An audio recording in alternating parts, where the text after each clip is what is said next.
this incident is from the Blackwood Pines Sanctuary, a remote, decaying religious retreat deep in the fog-choked mountains of Oregon.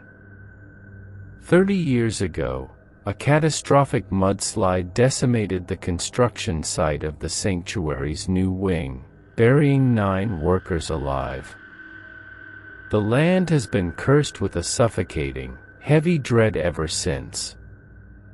The rain in the Pacific Northwest doesn't fall, it hangs in the air like a cold, suffocating mist that soaks right through to your bones. I grip the steering wheel of my rental car, the wipers fighting a losing battle against the torrential downpour. The winding logging road was dissolving into a treacherous river of dark mud, the towering black pines pressing in on both sides like the bars of a cage. I pulled my coarse, wavy hair back into a tight ponytail, my knuckles turning white on the leather. I wasn't supposed to be here. I had told my professors back in Boston that I was traveling to the Oregon coast to shoot my final documentary on abandoned historical sites. But the documentary was a lie. A cover story. I was here for the photograph. When my father passed away 2 years ago, I was left to sort through the remains of his estate. Hidden beneath the floorboards of his office, I found a locked steel lockbox. Inside was a single, heavily degraded Polaroid and a geographical coordinate. The photo showed a dilapidated stone outbuilding surrounded by dead trees. Written on the back in my father's frantic, jagged handwriting was one sentence: "God forgive me, I left her in the dark." For 15 years, my father had told me that my mother, Margaret, walked out on us. He claimed she had suffered a complete psychotic break, vanishing into the system, never to be seen again. But my father had lied. The GPS coordinates led exactly here, to the Blackwood Pines Sanctuary, an isolated, fundamentalist retreat completely cut off from the rest of the world.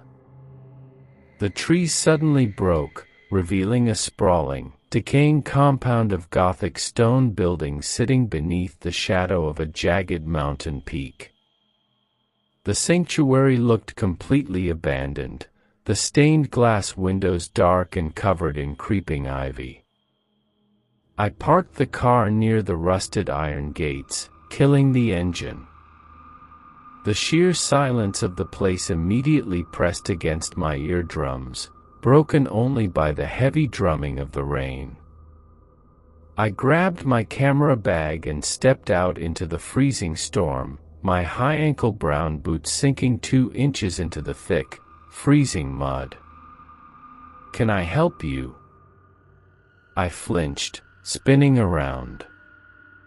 Standing on the porch of the main rectory was an older man wrapped in a heavy black rain slicker.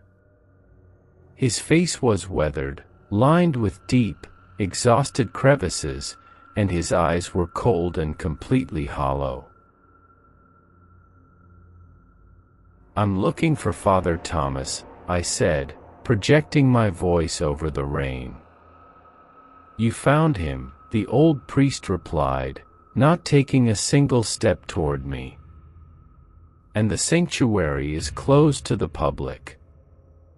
The road washes out in storms like this. I suggest you turn around while you still can." "I'm not a tourist," I shot back, walking up the wooden steps. I pulled the Polaroid from my waterproof jacket and held it out.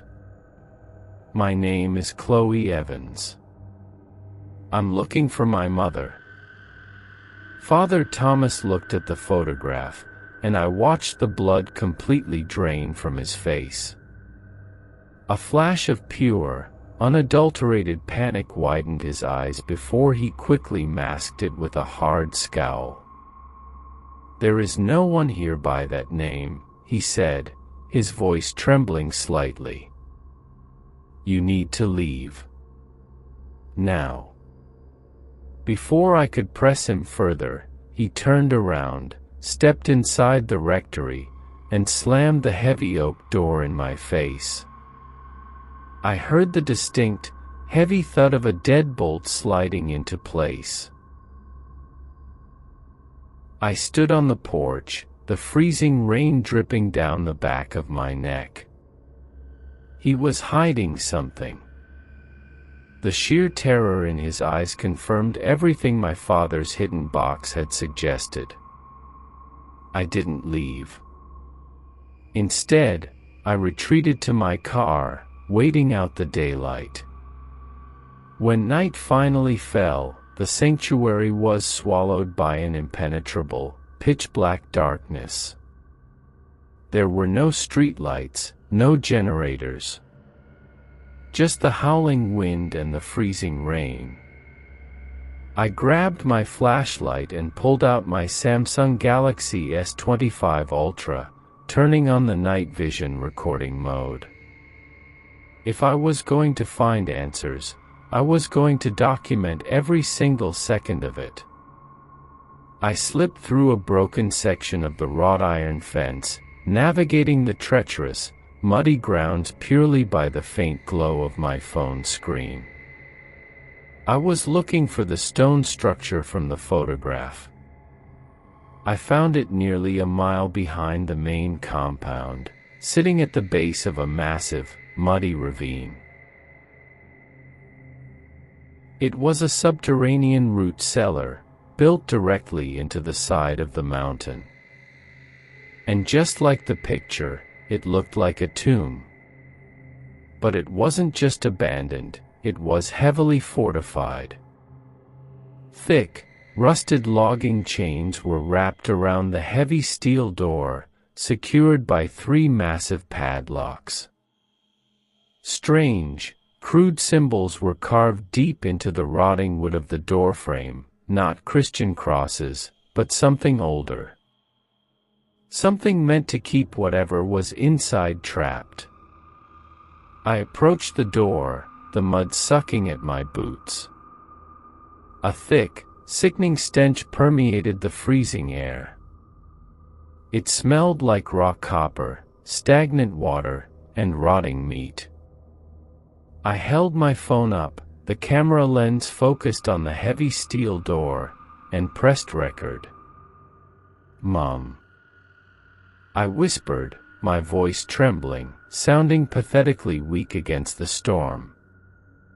For a long, agonizing moment, there was only the sound of the rain. Then, I heard it. A slow, heavy scraping sound came from the other side of the steel door.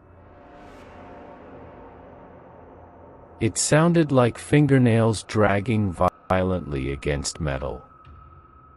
I pressed my ear against the freezing wet steel.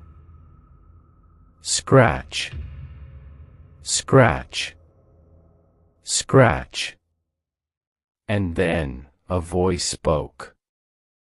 It was so faint I could barely hear it over the storm, but the sound of it sent a violent shockwave of pure adrenaline straight through my heart. Chloe. It was her. After 15 years, it was her voice. It was raspy, broken, and weak, but it was unmistakably my mother. "Mom." I gasped, slamming my hands against the heavy steel. "Mom, it's me. I'm here. Hold on, I'm going to get you out." I grabbed a heavy, rusted iron crowbar leaning against the stone wall and wedged it beneath the largest padlock. I threw all of my body weight against the iron, my boots slipping in the mud. The rusted metal groaned, fighting me, before suddenly snapping with a loud, sharp crack. The chains slithered off the door, crashing heavily into the mud. I dropped the crowbar, my hand shaking uncontrollably, and grabbed the heavy iron latch. The door shrieked an agonizing, metallic scream as I pulled it open. A wave of warm, putrid air hit my face, suffocating and heavy. It was pitch black inside. I raised my phone, the screen casting a pale, ghostly light down a short flight of concrete stairs leading into a flooded basement. "Mom," I called out, slowly descending the steps. The black water at the bottom splashed against my boots. At the far end of the cellar, huddled in the corner, was a figure. She was wrapped in a filthy, tattered blanket, facing the wall. She was shivering violently, her skeletal frame shaking against the damp stone. "Mom, it's okay," I whispered, tears welling in my eyes. I took a step closer, holding the phone out to keep the light on her. "I'm going to take you home." The shivering stopped.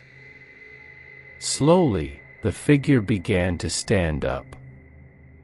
And the moment she moved, my BMLT training kicked in, overriding my emotions with cold, paralyzing, scientific terror. The anatomy of the movement was entirely, impossibly wrong. A sickening series of wet, heavy cracks echoed through the flooded cellar as she uncoiled. Her spine arched backward at a grotesque, unnatural angle. Her left arm was bent entirely backward, the elbow joint inverted. No human being could survive with a skeletal structure contorted like that without severing the spinal cord entirely. Her body looked as though it were being pulled in different directions by invisible wires. When she finally turned to face me, the breath was completely knocked from my lungs. It was my mother's face, but her eyes were gone. They were rolled completely back into her skull, exposing only sickly, yellowed sclera.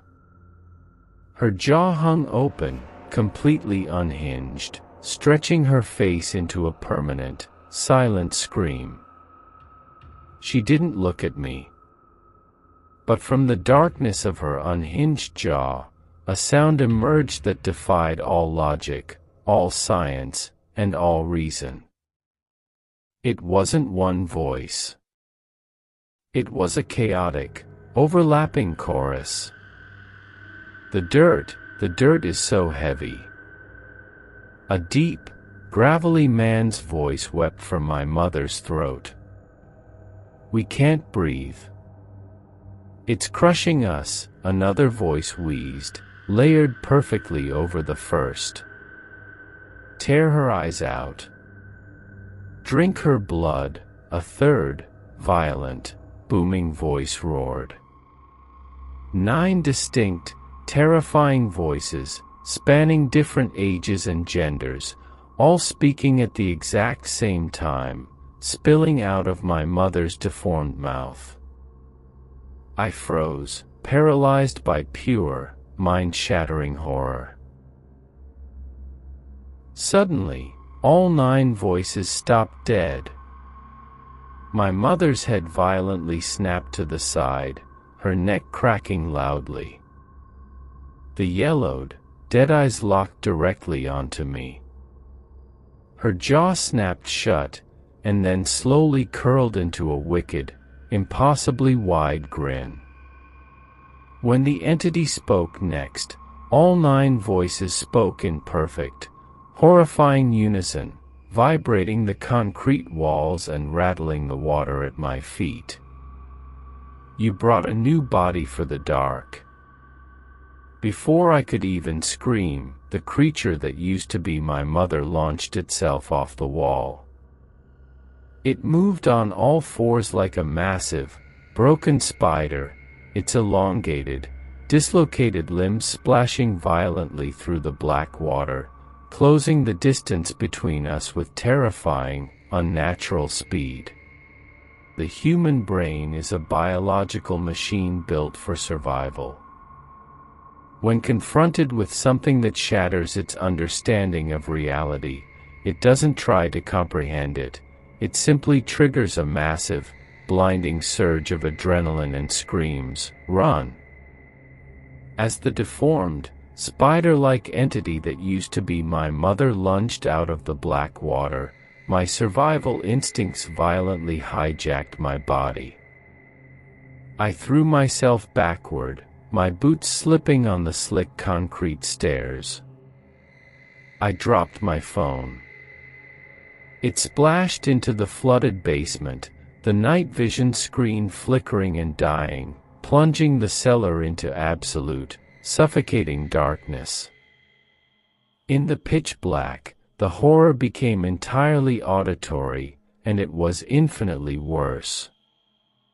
I heard the sickening, rapid slap slap slap of her bare, twisted limbs scrambling up the concrete stairs right behind me. I scrambled up the stairs on my hands and knees, tearing my fingernails on the rough stone. I hit the landing, threw myself out into the freezing, torrential rain, and grabbed the heavy iron wheel of the steel door. A pale, skeletal hand shot out of the darkness and clamped around the edge of the doorframe. The fingers were bent at agonizing angles, the nails worn down to the bone. "Don't leave us," the 9 overlapping voices shrieked from the black void, echoing over the booming thunder. "It's so cold down here. Let us wear your skin." "No." I screamed, planting my boots deep into the mud and throwing all of my body weight against the heavy steel door. The entity slammed against the other side. The sheer kinetic force of the impact nearly knocked me off my feet. It didn't feel like a 90-pound, emaciated woman pushing against the metal. It felt like a heavy piece of industrial machinery. Bang. Bang. Bang. The steel buckled and groaned. I was slipping in the mud, losing my grip on the iron wheel. The skeletal hand was inching further out, trying to pry the door open. Suddenly, a heavy, calloused hand grabbed the iron wheel right next to mine.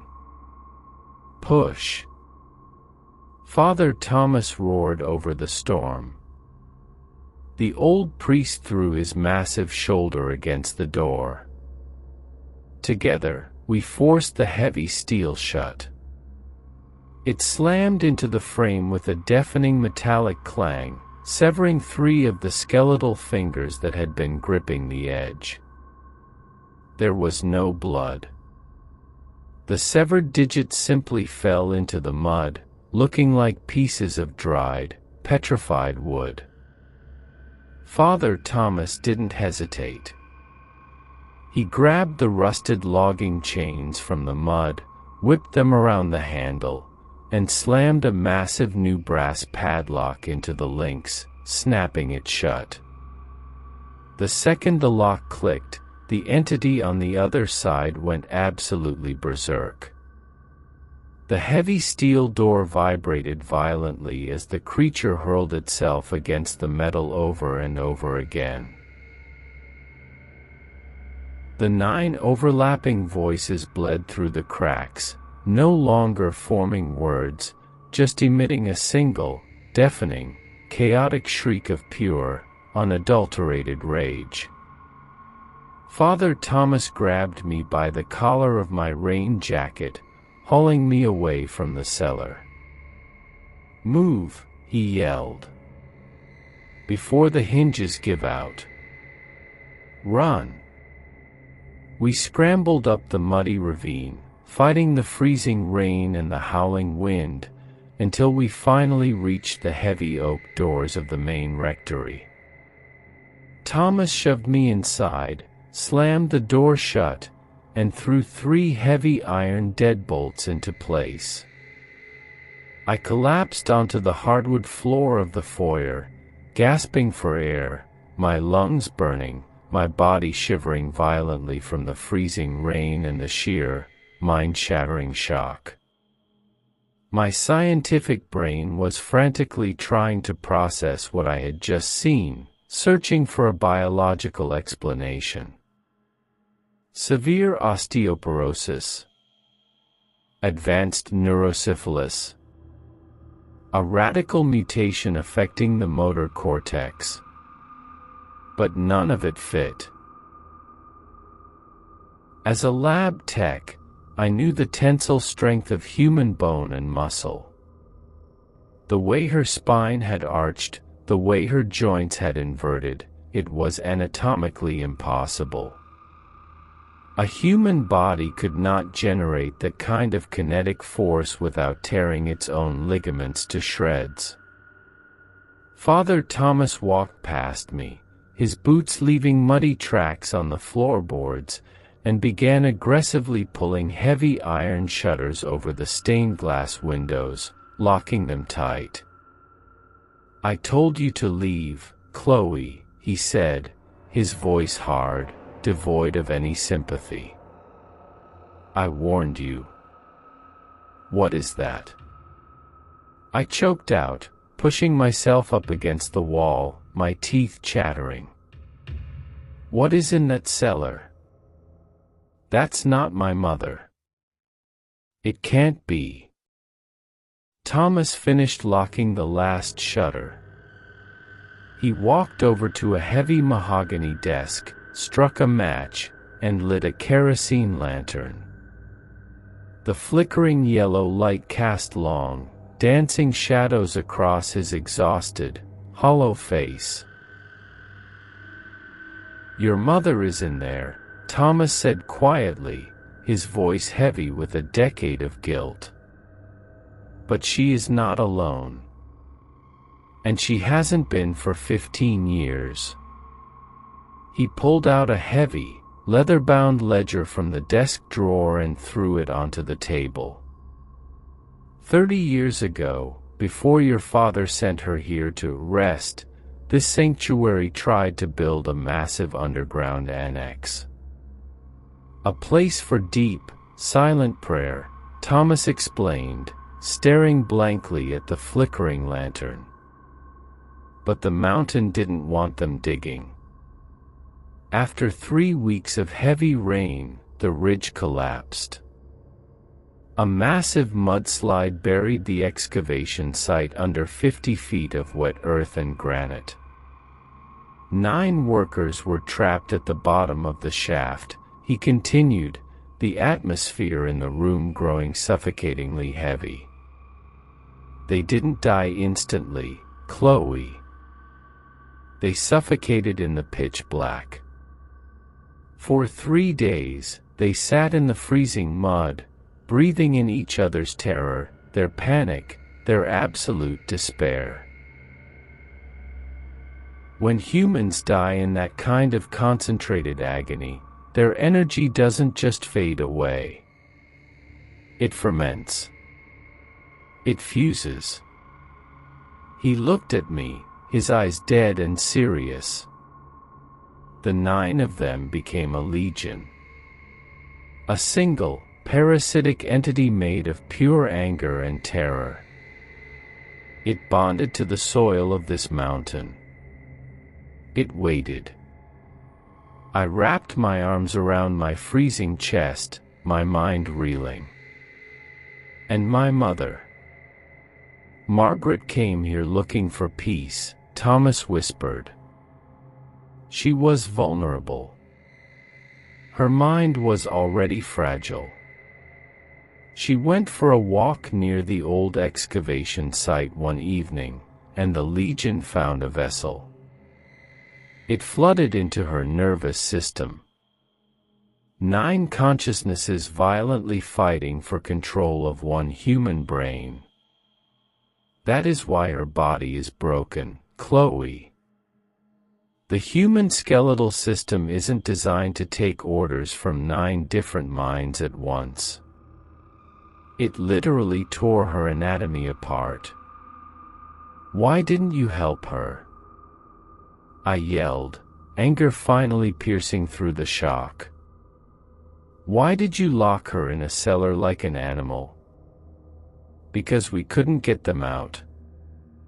Thomas slammed his hands on the desk, his voice echoing in the large room. We brought in exorcists from the diocese. 3 of them. The Legion nearly killed them all. You can't cast out an entity that doesn't have a single name. They hide behind each other. They trade places inside her. So, to protect the world from them, we sealed the cellar. Your father agreed. It was the only way to contain the infection.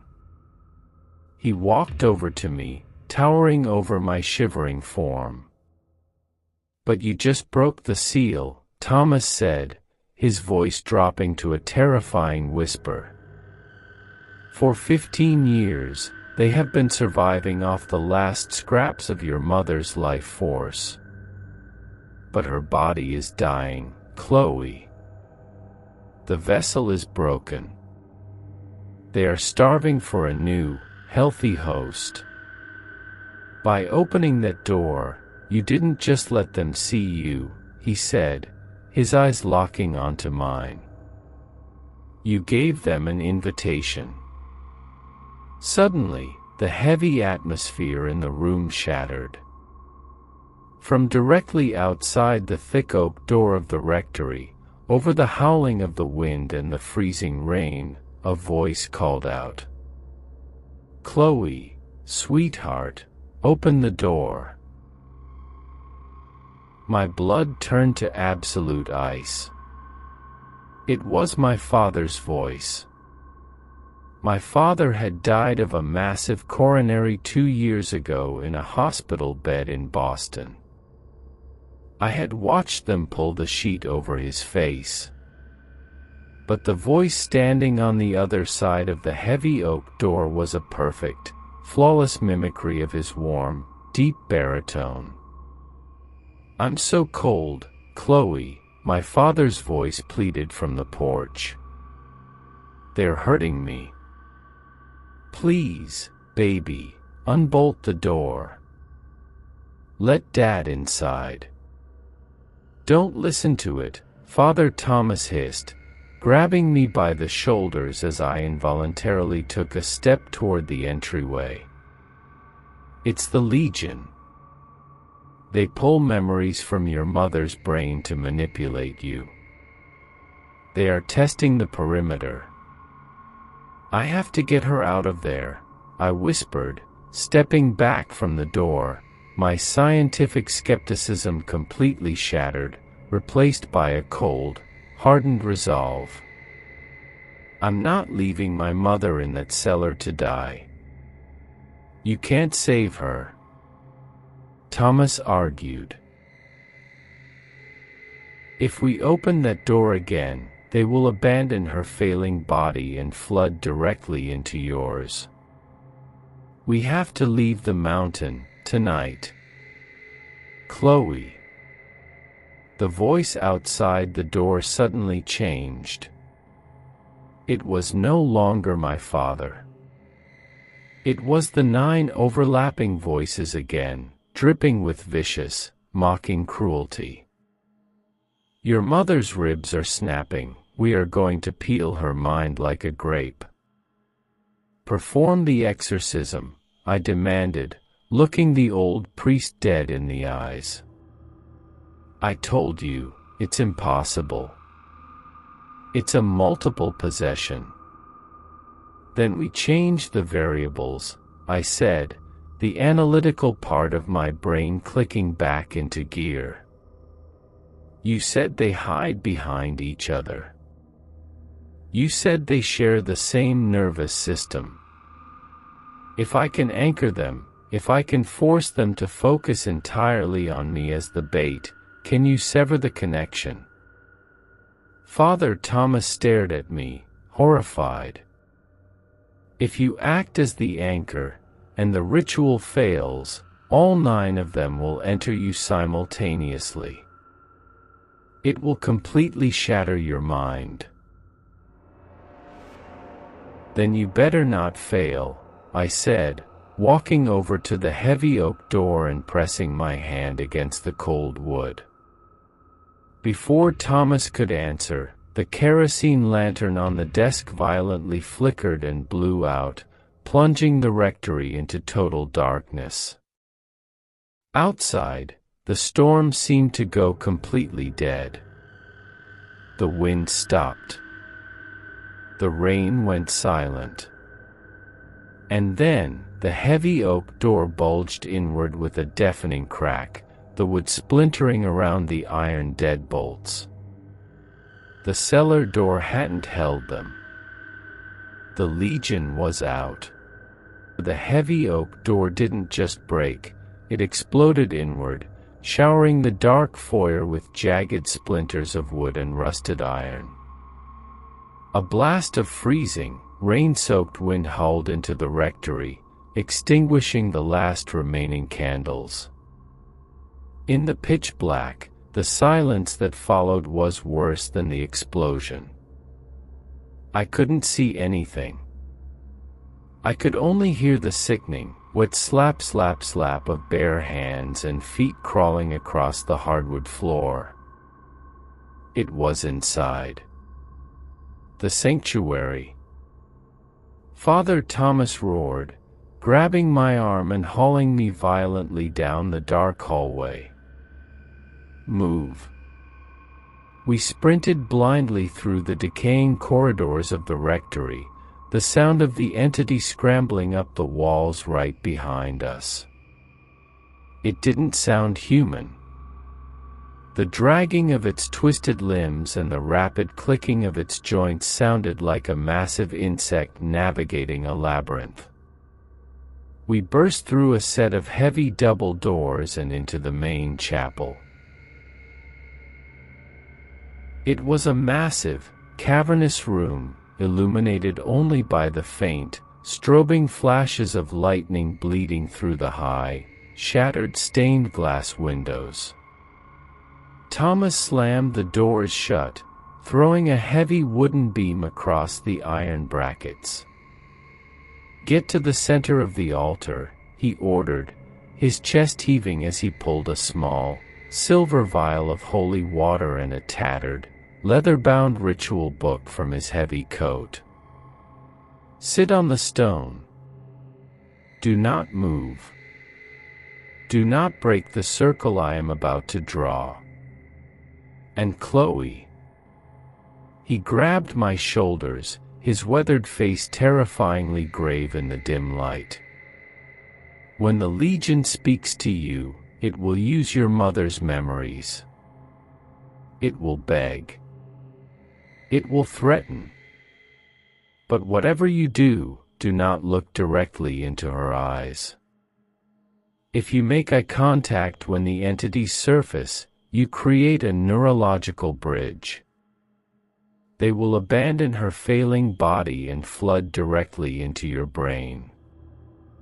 You will be gone before you even hit the floor.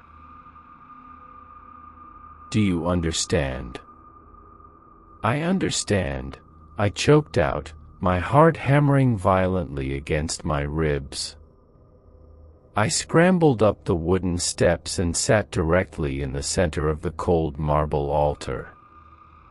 Thomas rapidly poured a thick, unbroken circle of salt and pulverized bone ash around the base of the altar, murmuring a rapid, frantic prayer in Latin.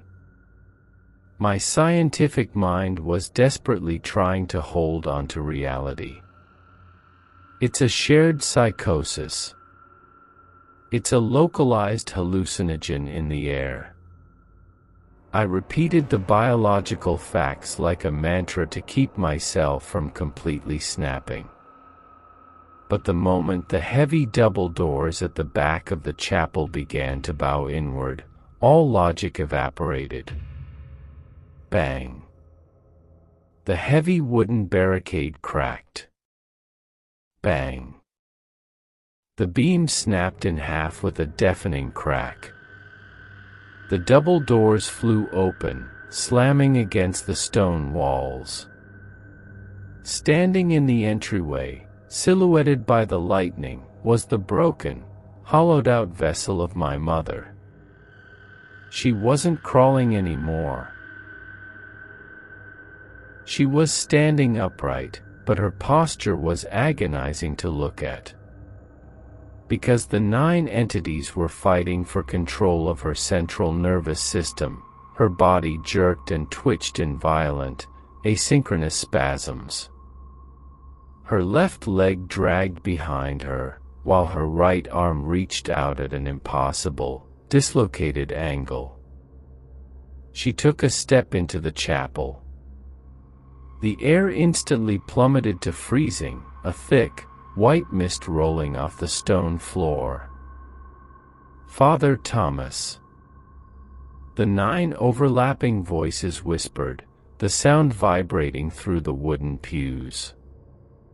You kept us in the dark for so long.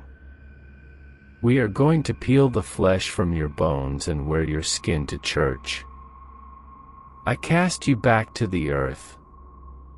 Thomas bellowed, stepping forward, splashing the holy water toward the entity and raising a heavy silver crucifix. Exorcismus te, omnis immundus spiritus.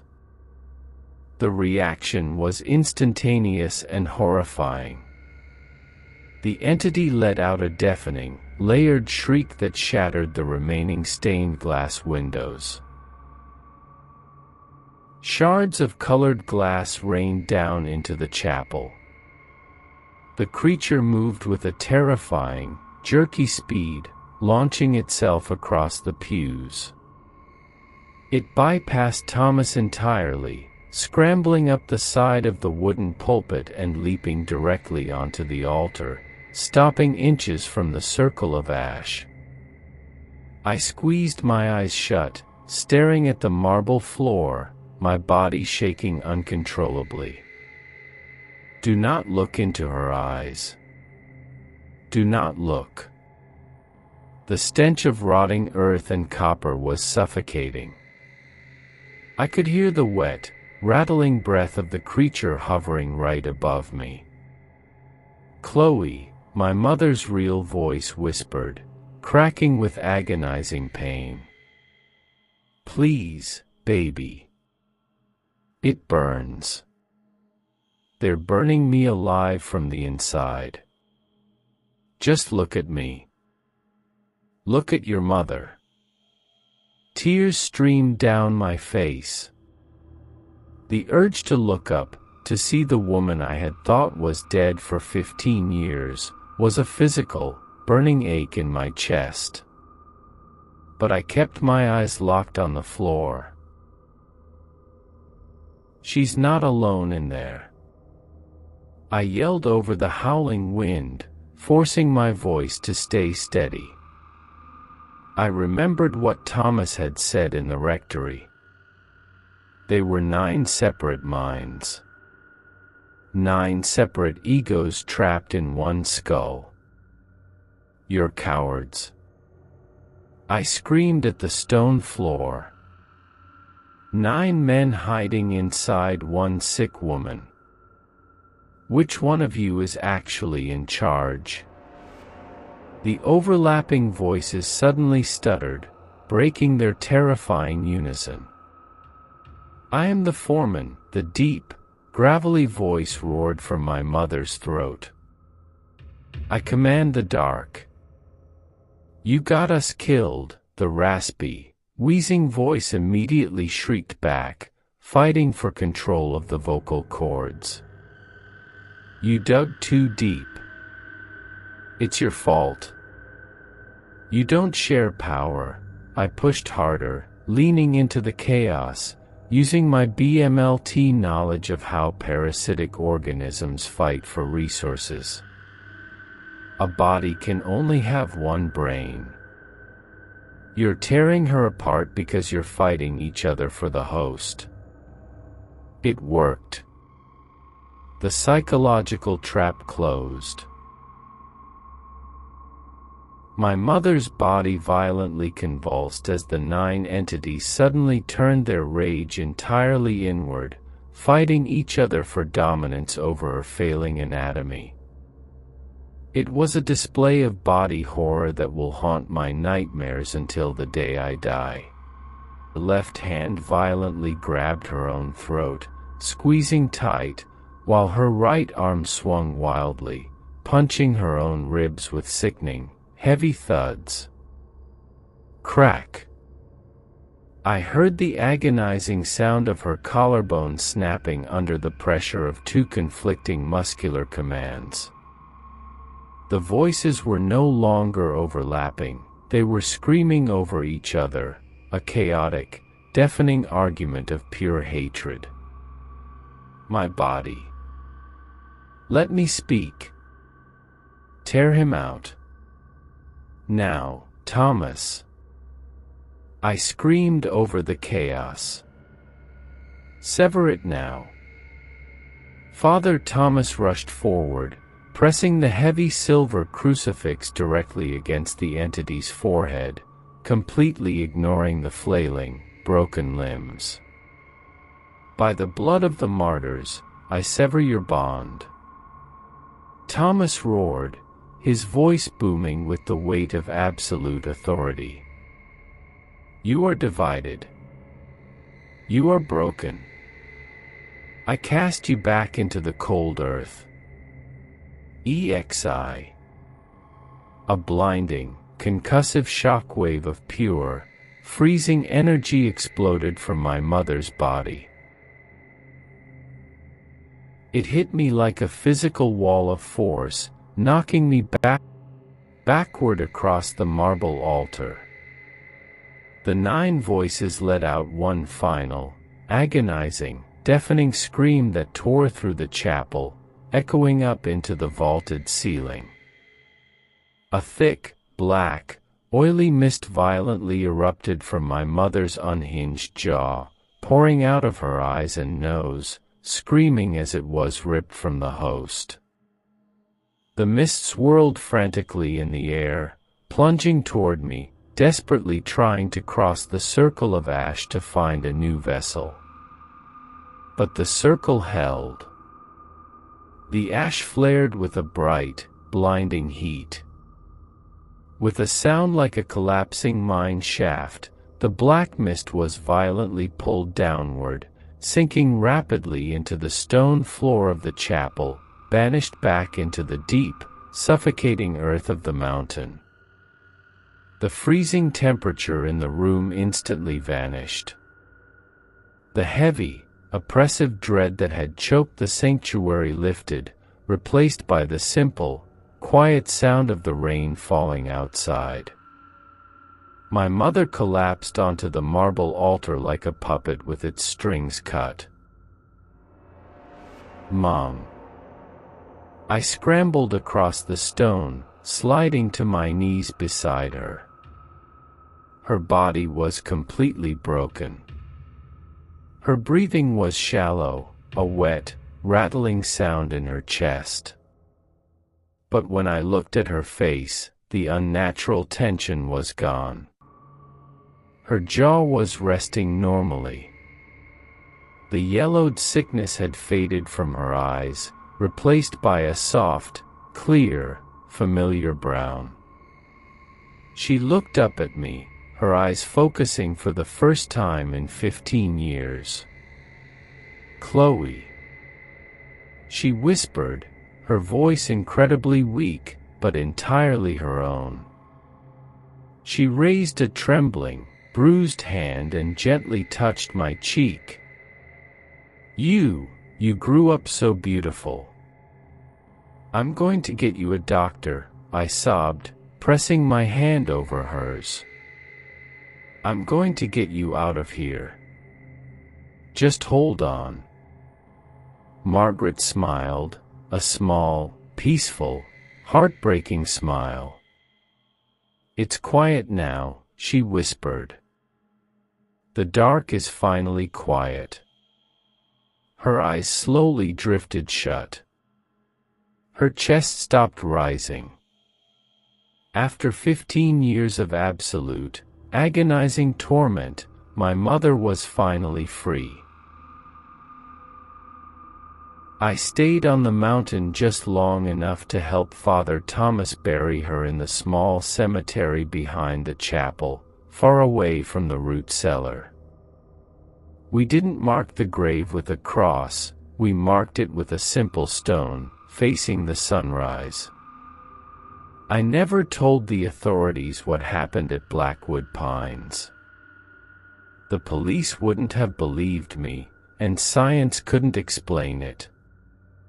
But as a medical technician, I know that energy doesn't just disappear. It transfers. The Legion is still under that mountain. And every time it rains, and the air gets thick and cold in the Pacific Northwest, I lock my doors. Because I know that somewhere, buried under 50 feet of wet earth and granite, 9 voices are still screaming in the dark, waiting for a new vessel to open the door.